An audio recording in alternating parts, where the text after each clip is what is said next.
menuju Bapak transformasi bangsa itu, rekam jejaknya, titik-titiknya itu kita catat di buku Presiden Solusi ini. Jadi solusi-solusi ini ada 108, nanti terus akan bertambah.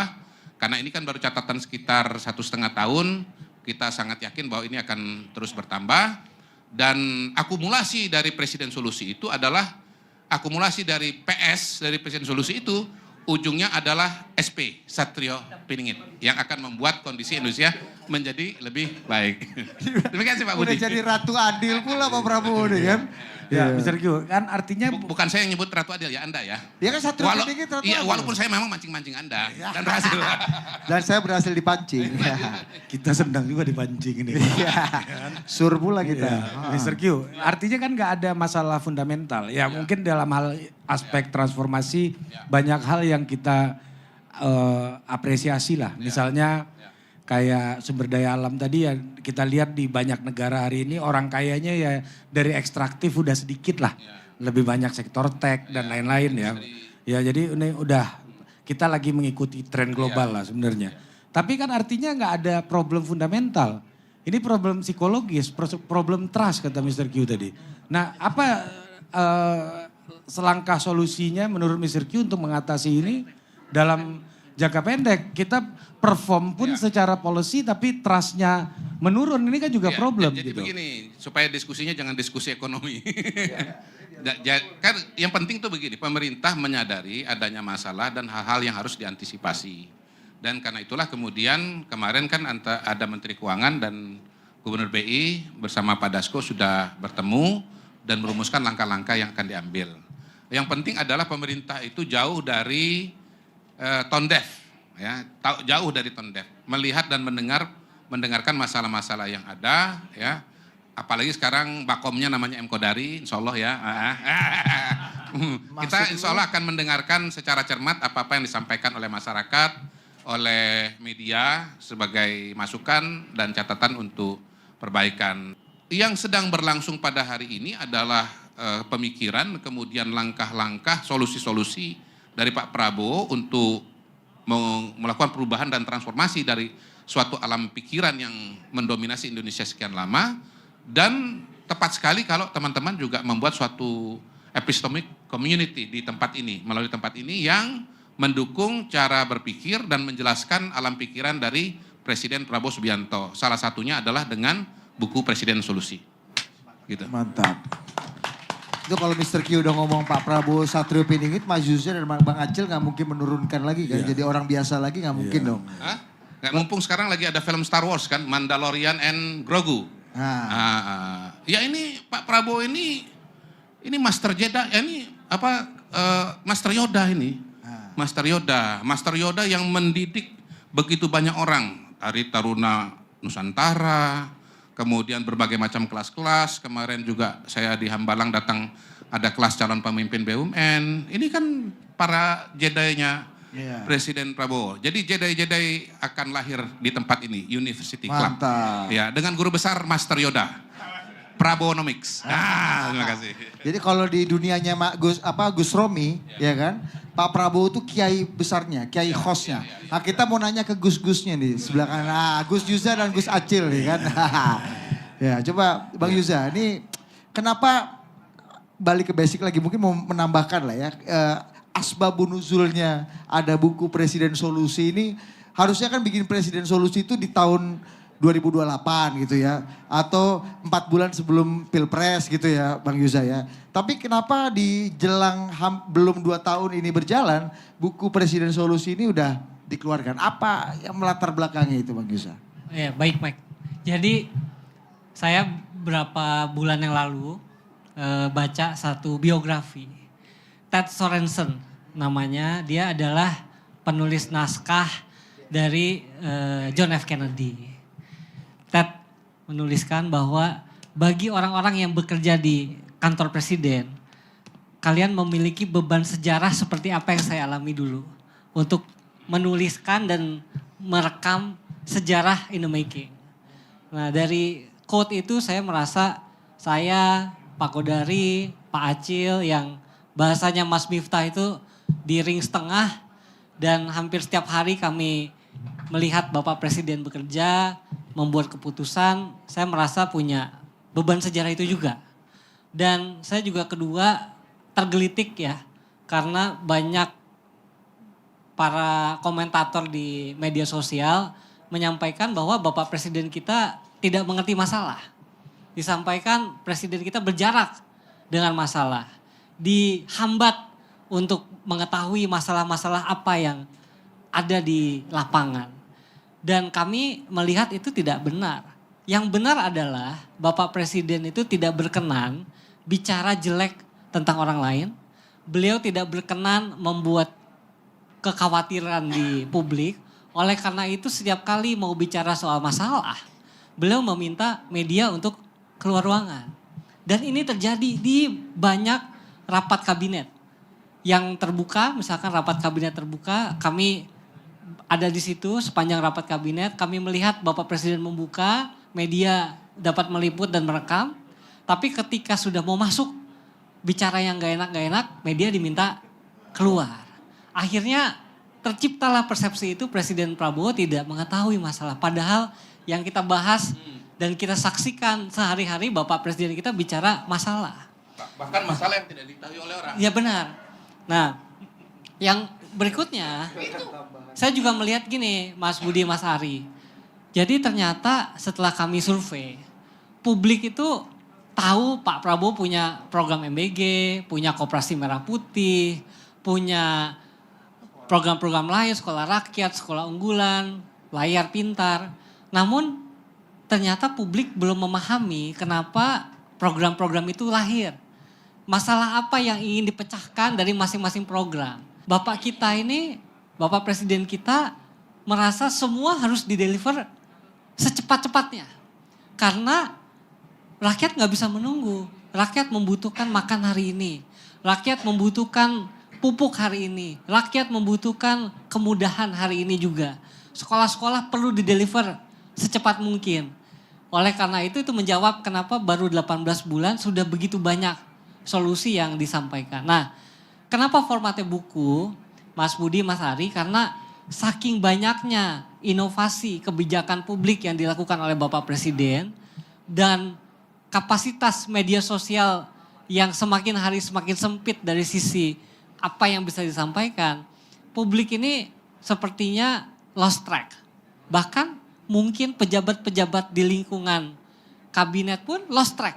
Bapak Presiden sudah melakukan apa aja. Jadi kami mencoba menyampaikan ini semudah mungkin. Di dalam buku ini bukan buku kebijakan publik pada umumnya. Tidak ada teori-teori di sini. Langsung apa yang dipermasalahkan dan apa yang disolusikan oleh Presiden. Satu persatu, before afternya dan juga data-data statistik yang mendukung gitu. Jadi kalau ada anggapan presiden itu jauh dari realita atau terhalang informasinya dengan realita karena Mr. Q, kebanyakan Mr. Q ini sebagai seorang surveyor kan biasanya dia memberikan data survei. Tapi banyak yang curiga sejak jadi pejabat, Mr. Q memberikan datanya bukan data survei tapi data sure. Nah, data yang bisa membuat presiden sure. Jadi makanya orang curiga. Tapi Mr. Q kan gak mungkin melakukan itu. Gak mungkin. Aku mau cerita satu. Ya, boleh. Contoh nih. Kemarin tanggal 20 Mei, Bapak Presiden melakukan sesuatu yang belum pernah dilakukan oleh presiden-presiden sebelumnya. Yaitu membawakan sendiri camp PPKF. Selama ini 80 tahun, camp PPKF selalu disampaikan oleh Menteri Keuangan. Mewakili pemerintah. Bapak Presiden menyampaikan waktu itu, mewakili pemerintah artinya saya juga bisa mewakili pemerintah. Saya bisa langsung. Nah, dan di paparan tersebut, Presiden menyampaikan kita punya masalah salah satunya misinvoicing dan transfer pricing. Yang total selama 32 tahun itu 15.000 triliun rupiah keluar dari republik kita ke republik-republik lain. Data itu teman-teman di rapat kabinet mungkin sudah berapa bulan diungkap oleh Bapak Presiden. Setahun lebih? Sudah setahun lebih. Ya. Sudah setahun lebih beliau rapat kabinet mungkin ada yang saya dan Pak Acil hadiri mungkin ada 30, 40, mungkin 50. Rapat kabinet membahas fenomena itu. Dan itu dialektikanya sangat seru. Bagaimana cara menyelesaikannya, bagaimana Bapak Presiden memberikan waktu pada institusi tertentu untuk membedah diri. Sampai puncaknya di tanggal 20 Mei itu, beliau nyebut sendiri, institusi itu kalau tidak bisa membereskan diri ya ganti aja lagi dirjennya. Jadi itu kita mengikuti, saya, Mr. Q, Bang Acil mengikuti dialektikanya dan kami mencoba menghadirkannya itu di buku ini. Oh jadi kemarin waktu acara itu dikeluarkan atau diumumkannya Danantara Sumber Daya Indonesia itu bukan suatu yang mendadak tiba-tiba atau mengagetkan semua meskipun faktanya market agak kaget gitu. Pas Meta orang yang paling kaget di hari itu. Gimana? Jauh-jauh, itu jauh dari mendadak ya. Kaget karena yang saya bilang tadi, banyak presiden tahu masalah yang tidak diketahui oleh banyak orang. Ya, dan menariknya ketika Bapak Presiden menampilkan data tersebut, yang terjadi justru adalah banyak analis pasar, banyak komentator, bahkan di Bloomberg sendiri menyampaikan ini adalah rahasia umum yang kita sudah banyak ketahui. Tapi belum pernah diadres, belum pernah disampaikan secara publik, ini mau diatasi oleh seorang Presiden Republik Indonesia. Ya, saya ingin masuk ke tema yang agak kekinian nih Mas Yuza. Ini di halaman 175 ada problem tuntutan kerugian negara untuk ex-menteri perdagangan Tom Lembong atas kebijakan impor gula tidak tepat. Solusinya adalah pemberian abolisi, penghentian proses hukum sebelum putusan pengadilan dijatuhkan oleh Presiden kepada ex-menteri perdagangan Tom Lembong pada Juli 2025. Kita tahu ada kasus amnesti untuk Sekjen PDI Perjuangan, Pak Hasto juga yang bersamaan keluar saat itu. Dan baru sekarang nih ada kasus Nadiem Makarim juga yang dianggap tidak tepat juga di media sosial. Ya IBAM yang Bu sudah Ira dijatuhkan. juga dapat, Bu Ira dapat rehabilitasi ya kalau Ya, salah. nah ini apakah Presiden nih mau melakukan putusan hukum di eksekutif core ya untuk eksekutif keputusan pengadilan itu dimasukkan ke dalam putusan-putusan eksekutif atau seperti apa nih alam pikirnya sehingga presiden sering sekali menggunakan hak-hak prerogatifnya Ya, jadi, ini. Saya mau sampaikan 3 hal. Yang pertama, untuk kasus-kasus spesifik saya nggak akan komentar karena memang itu adalah hak dari Bapak Presiden untuk menyampaikan apa posisi beliau. Namun dalam kita bernegara itu kita ada trias politika. Ada legislatif, eksekutif, yudikatif. Masing-masing punya role-nya masing-masing. Nah, Bapak Presiden ingin memastikan yudikatif kita bekerja dengan baik. Yang pertama adalah beliau menaikkan gaji-gaji hakim. 280% untuk yang paling rendah dan cukup signifikan untuk yang tinggi-tinggi. Yang kedua, seperti yang kemarin disampaikan di SICC, sehari setelah mantan kepala BGN ditahan oleh kejaksaan, beliau menyampaikan kepada ketua KPK, kepada jaksa agung, berapapun penyidik yang Anda butuhkan, berapapun tambahan personalia yang dibutuhkan, Presiden Republik Indonesia akan berikan. Karena Bapak Presiden tidak mau ada korupsi di negara kita. Korupsi ini sangat membebani anggaran negara, baik itu dari sisi pengeluaran dan juga dari sisi penerimaan. Namun yang ketiga saya mau sampaikan dan saya mau ingatkan teman-teman semua bahwa dalam berbagai kesempatan Bapak Presiden selalu mengatakan tidak boleh ada kriminalisasi dalam proses hukum kita. Kriminalisasi ini sangat menyulitkan kita dalam mencari talenta-talenta terbaik untuk bisa bekerja dengan tenang, untuk bisa masuk ke institusi-institusi negara dan untuk negara kita bisa maju. Nah, jadi beliau berkali-kali menyampaikan tidak boleh ada kriminalisasi. Nah, oleh karena itu di buku ini kami sampaikan bahwa setelah mempertimbangkan berbagai fakta hukum, mendengarkan dari berbagai pihak, beliau membuat beberapa keputusan. Ada yang diberikan abolisi, ada yang diberikan amnesti, ada yang diberikan rehabilitasi. Termasuk sebagai contoh, kita mengikuti ada guru-guru yang waktu itu karena keterbatasan pendapatan mereka nyawer bikin arisan untuk membantu sesamanya. Ternyata kena kasus hukum, dianggap melawan hukum. akhirnya Bapak Presiden pun intervensi. Ibu Ira, ASDP juga diintervensi oleh Bapak Presiden, direhabilitasi nama baiknya. Karena memang setelah mempertimbangkan semua fakta hukum yang ada, ya beliau tidak bersalah. Waktu itu pembuktiannya adalah kerugian negara tidak terbukti. Beliau dibilang merugikan negara, tapi ternyata metode valuasi yang digunakan tidak tepat. Jadi valuasi itu kan saya dulu ex McKinsey. McKinsey itu buku pertama yang kita terima adalah valuasi. Bukunya tebel. Valuasi itu ada 3 caranya. Yang pertama adalah aset replacement. Kayak beli barang. Berapa harga asetnya? Dan aset itu pasti ada depresiasinya. Yang kedua comparable. Orang lain belinya harganya berapa di market. Biasanya itu untuk barang yang diperdagangkan di market. Yang ketiga ada yang namanya discounted cash flow. Ini kalau kita beli aset yang memang menghasilkan uang. Nah Bu Ira waktu itu beli aset yang menghasilkan uang. Karena aset itu ada nempel izin trayeknya. Jadi beliau menggunakan valuasi discounted cash flow. Sementara waktu itu dituntutnya menggunakan aset replacement. Oh ini udah besi rongsokan, kenapa belinya harganya mahal? Nah tentu Bapak Presiden tidak ingin semua kasus akhirnya ke beliau. Karena pasti ini aja banyak sekali Pak.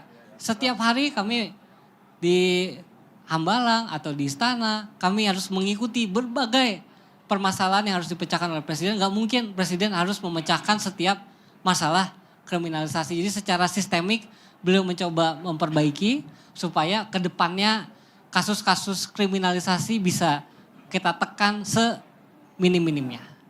Mantap, tepuk tangan dong. Ini penjelasan yang very clear dan bold ya. Pas banget nemu halaman 175 ini di sini kan. Coba lebih bagus kalau halaman 188. Iya. Sayangnya 175. 175. Berarti ada hubungannya dengan yang ketujuh dan yang kelima. Iya. Ya, oke lanjut Bang Bang Acil. Acil, Saya lanjut. buku yang saya baca George Stephanopoulos, Situation Room. Nah, jadi sebetulnya dari ide kita mencatat semua kegiatan, semua kebijakan, Ya. problem yang boleh dibuka, problem yang harus dikip di dalam, dan bagaimana beliau memberi sebuah keputusan yang bagaimana kita membuat keputusan terbaik pada saat ini itu lebih bagus. Daripada apa? Daripada keputusan yang sempurna tapi nanti lama. Oke. Keburu hancur kalau ada masalah yang emergency begitu. Jadi tidak menutup kemungkinan keputusan yang dibuat itu tidak sempurna atau banyak salahnya. Daripada menutup kemungkinan. tidak membuat keputusan sama sekali. Betul. Ya, Kalau siapa- ada masalah, hadapi. Itu kata beliau. Ya. Kalau ada masalah, hadapi. Lari menuju masalah itu. Lari. Iya. Tapi Jadi- itu juga, sorry aku Ya. mau nyambung ya. Boleh. Bang Acil izin. Jadi saat ini dan selama 20 tahun terakhir, yang namanya rupiah itu terdepresiasi 2-7% setiap tahun.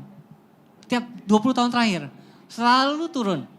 Siapapun presidennya turun terus. Nah, Bapak Presiden kita ini menyadari root cause-nya. Inti dari permasalahannya itu kan supply demand. Lebih banyak orang beli dolar daripada beli rupiah. Karena ternyata setelah untung di Indonesia, banyak pengusaha itu beli dolar taruh uangnya di luar. Nah, Kenapa begitu, dan Bang? itu beliau sadari kalau tidak dikeluarkan berbagai kebijakan ekonomi yang dikeluarkan selama sebulan 2 bulan terakhir, fenomena itu akan terus terjadi, Mas. Kami memprediksi kalau Bapak Presiden tidak membuat PTDSI, kalau tidak membuat kebijakan DHE untuk devisa hasil ekspor ditahan di Republik, tidak memperbaiki bea cukai, maka akan selamanya fenomena itu terjadi. Bukan tidak mungkin dari 18.000 nanti makin lebih panjang. Nah, memang yang terjadi sekarang kayak kita minum obat, Mas. Jadi minum obat pasti ada pahitnya dulu nih. Ada pahitnya tapi jangka panjangnya akan lebih sehat. Oh jadi bukan salah Menteri Keuangan ya? Menteri Keuangan tetap atau diganti nih kayaknya. Ya. Ini udah kebayang tuh. Mancing-mancing. Pancingan, Isi pancingan. kepalanya pemret-pemret ini itu aja mau ditanyakan. Apalagi, iya. Tapi itulah bedanya pengusaha sama pemansap ya. Kalau pengusaha dolarnya dibawa keluar, pemansap dibagi-bagi dolarnya kan.